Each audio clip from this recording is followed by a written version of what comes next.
सड़क छाप ये कह रहे हैं। खुद देखिए, ये 60 लाख के जमानत पे छूटे हुए व्यक्ति हैं।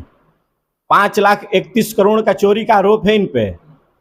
तथ्य के साथ कह रहा हूं, और जिसको जांच करवाना है वो ये तथ्य मैं लोगों के सामने रख सकता हूं। सांसद महोदय और उनके लोगों को ये जवाब देना चाहिए कि अभी तक जो 12 करोड़ का जुर्माना बिहार सरकार के द्वारा इनके ऊपर लगाया गया है, उन्होंने अभी तक इसको भरने का काम क्यों नहीं किया। और ये हमारे ऊपर आरोप लगा रहे हैं। लंदन बनाने का ये वादा किए थे बक्सर को, और इनका काम क्या है, कार्य क्या है कि मोदी सरकार के किए कार्यों का अपने ऊपर श्रेय ले रहे हैं।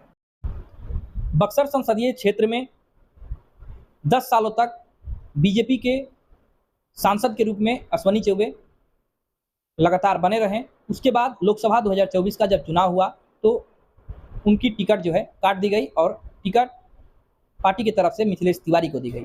हालांकि कड़ी टक्कर के बावजूद महागठबंधन के प्रत्याशी सुधाकर सिंह सांसद बने। अब बक्सर में बयानबाजी की राजनीति जोरों पर चल रही है।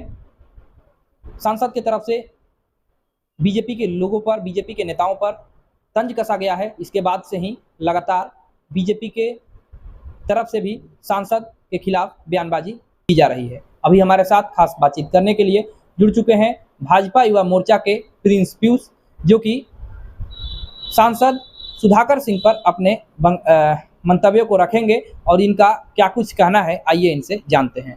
सबसे पहले तो आप ये बताइए कि अभी कुछ दिनों पहले एक सांसद का बयान आया था, उसमें उन्होंने कहा था कि बीजेपी के लोग, बीजेपी के नेता यदि सड़क छाप नहीं रहते तो यहाँ पर चुनाव नहीं है। देखिए, ये हमारे माननीय सांसद जी का मानसिकता को दर्शाता है कि किस प्रकार अपने प्रतिद्वंदी को वो सड़क छाप कहते हैं। इस आधार पे तो 2014 में उनके पिताजी सड़क छाप हुए, 2019 में भी उनके पिताजी सड़क छाप हुए। चुनाव हारना इसका मतलब सड़क छाप नहीं होता है। चुनाव में हार जीत लगा रहता है। ये कहना कि आपका प्रतिद्वंदी जो हार जाता है वो सड़क छाप है, ये सरासर गलत है। फिर तो हम कह सकते हैं कि कभी लालू यादव भी सड़क छाप थे। इस बार उनके 40 में से 30 सांसद चुनाव हारे हैं, तो क्या वो 30 लोग सड़क छाप हो गए? इस प्रकार की कुंठित मानसिकता ये दिखाता है कि वो स्वयं एक सड़क छाप की भाषा का प्रयोग कर रहे हैं। वैसे हमारे संसद महोदय का काम ही सड़क छाप वाला है। आप लोगों को पता होगा या नहीं पता होगा, 2013 में इनके ऊपर चावल चोरी का आरोप लगा हुआ है। 5,31,00,000 रुपया के चावल चोरी मामले में अभी ये जमानत पे हैं। पटना हाई कोर्ट में 60 लाख रुपया जमा करके अभी ये जमानत पे हैं। 5,31,00,000 का चोरी का आरोप है इन पे। तथ्य के साथ कह रहा हूं, और जिसको जांच करवाना है वो तथ्य मैं लोगों के सामने रख सकता हूं। सांसद महोदय और उनके लोगों को ये जवाब देना चाहिए कि अभी तक जो 12 करोड़ का जुर्माना बिहार सरकार के द्वारा इनके ऊपर लगाया गया है, उन्होंने अभी तक इसको भरने का काम क्यों नहीं किया। और ये हमारे ऊपर आरोप लगा रहे हैं।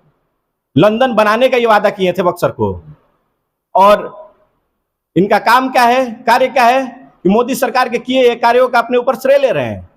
कब इन्होंने प्रस्ताव भेजा था? ये बता रहे हैं कि पेप्सिको का प्लांट नवानगर में इनके द्वारा लाया गया है प्रस्ताव इनके द्वारा। क्या ये प्रस्ताव दिखा सकते हैं? बक्सर के जनता को गुमराह करने का ये सिर्फ काम कर रहे हैं। ये कह रहे हैं कि भागलपुर बक्सर ये जो हाईवे है इसका निर्माण ये करा रहे हैं, एक्सप्रेसवे का। सरासर ये बक्सर के जनता को बेवकूफ बनाने का कार्य कर रहे हैं। ऐसे सांसद महोदय को मैं बता देना चाहता हूं कि काठ की हांडी बार बार नहीं चढ़ती है।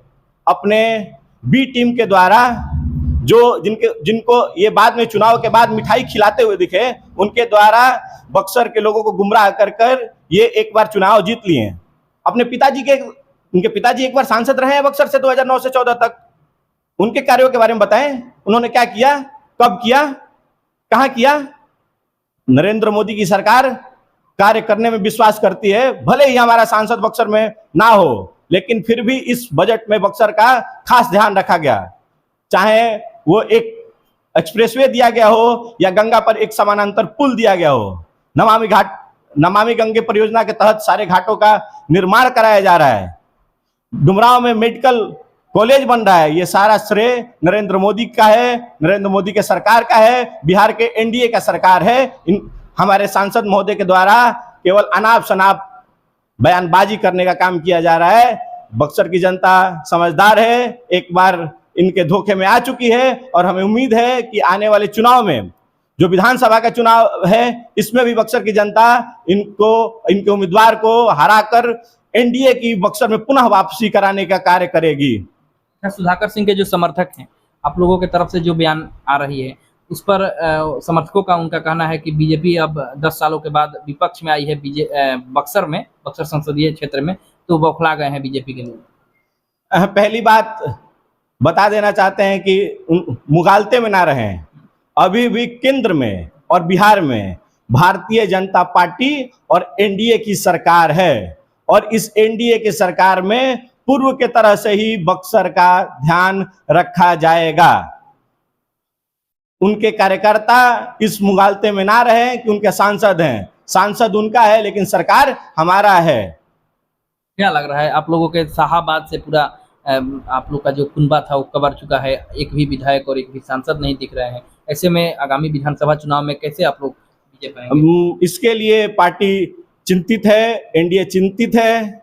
समीक्षा बैठक की गई है, कुछ खामियां थी, कुछ नाराजगी थी, जिसको हमें लगता है कि पार्टी चुनाव से पूर्व उन सारी चीजों को पूरा करने का काम करेगी और बक्सर की जनता के ऊपर भी विश्वास है, शाहाबाद की जनता के ऊपर विश्वास है कि वो भारतीय जनता पार्टी और एनडीए के प्रत्याशियों को जिताकर पुनः वापसी का कार्य करेंगे। ये थे हमारे साथ भाजपा युवा मोर्चा के प्रिंस पीयूष, जिन्होंने कहा कि मोदी सरकार के द्वारा किए गए कार्यों का कोई जोड़ नहीं है, जो विकास कार्य अब तक किए गए हैं उसी का श्रेय महागठबंधन के मौजूदा सांसद लेने में लगे हुए हैं। बक्सर से गुलशन सिंह की रिपोर्ट।